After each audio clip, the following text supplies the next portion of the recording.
Hey guys, a lot of you have been asking me how I lower the neckline of my shirt, so I'm gonna give you guys a brief little tutorial on how to make some simple shirt alterations. What you're gonna need is a t-shirt, a ruler, scissors, obviously, chalk, or a pen, marker. If you want to hem your shirt, you're gonna need a needle and thread or a sewing machine, or you can leave it unhemmed.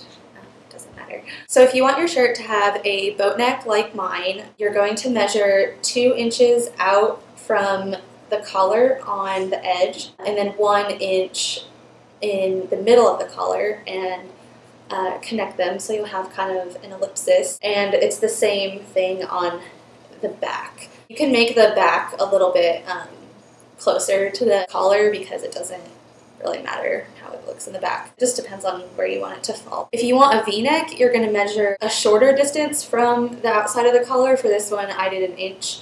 And then you're just going to bring it into the center. My point was 2.5 inches, but it depends on your bust line or the placement of the design, how deep you want the V. So that's up to you. And then on the back, I just did 1 inch to connect it to the front and then straight up to the collar line. And so now we cut. Ta-da!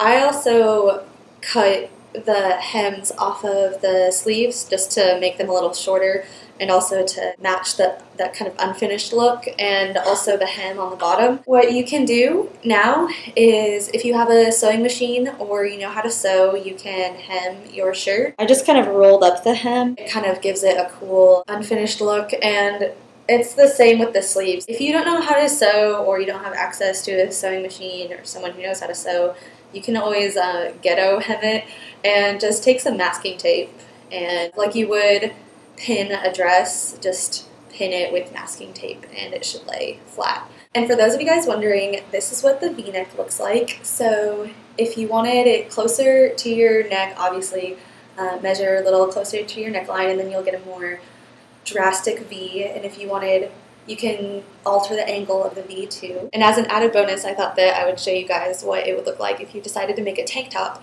So I just cut the sleeves off, probably a little bit farther down than the hemline, maybe about 1 inch. And I just use the hemline of the shirt to make a cool bow that turns into a racer back. And you can raise and lower the bow. This one is a little puckery, so I'd probably mess with it a little bit more before I decided to wear it out. If you guys want to get really crazy, you can, but I would suggest practicing on a few trash shirts before you go crazy on a shirt that you really love. So I hope that you guys have found this tutorial useful and interesting, and happy alterations to you all. Bye.